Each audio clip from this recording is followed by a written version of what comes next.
Are you ready to go from working at home to back to the office?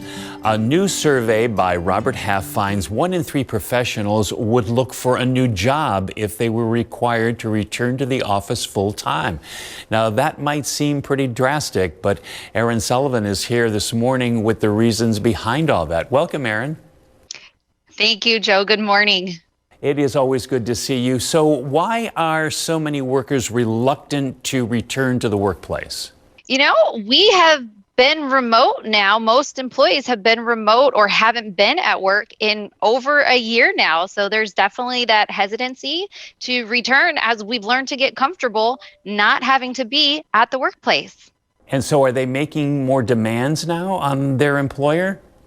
Absolutely. I think the expectations of a work-life balance have changed. And so employees have kind of found, I don't necessarily have to be at your building to do the same job, and I don't want to anymore.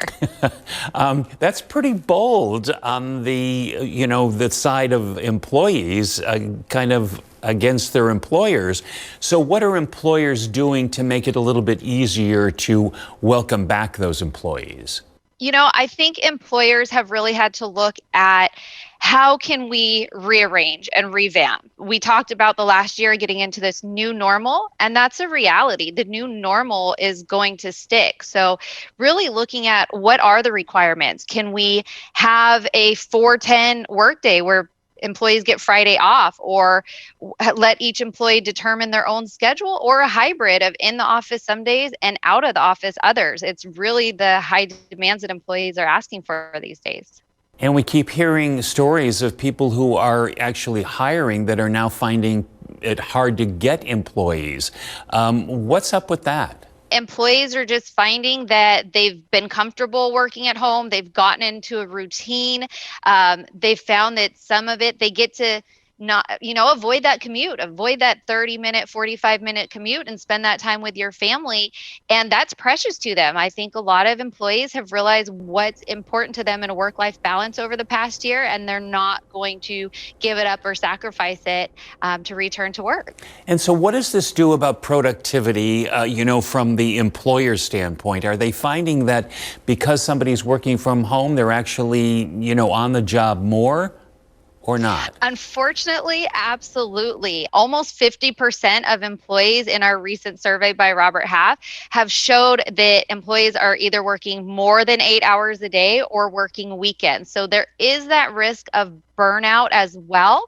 And it's really important for the employer to be able to look at that productivity. Are we working more but not hitting deadlines? Or have you realized that production has slowed? And I think that's about whether it's in the office or virtually, staying in touch with your employees and be able to identify those signs of burnout before they really take an effect on effectiveness of your employees. So if employers are deciding that, okay, a certain amount of people are not going to return to work, but we want to keep them, what do they need to do in order to continue with that employer culture that brings people together? And maybe it's, having get-togethers out of work to build morale, et cetera. That's a great question, and that's actually one of the biggest struggles when you talk about employees who are already remote. One of their biggest concerns is that they have weaker coworker relationships. So what you mentioned, great idea, setting up happy hours, getting together, or again, having that hybrid where they can still be in the office and have other times where they're not. That's really how they're going to gain that rapport and keep that, personal relationships with their coworkers. And as we get back to this new normal, there is some good news. You were telling me that you guys have been busier than ever in trying to find people for jobs. Unemployment is low here in the Coachella Valley. It's great to see our hotels opening up, our restaurants opening up, people hiring and, wanting to bring on employees and get our economy moving back to work again.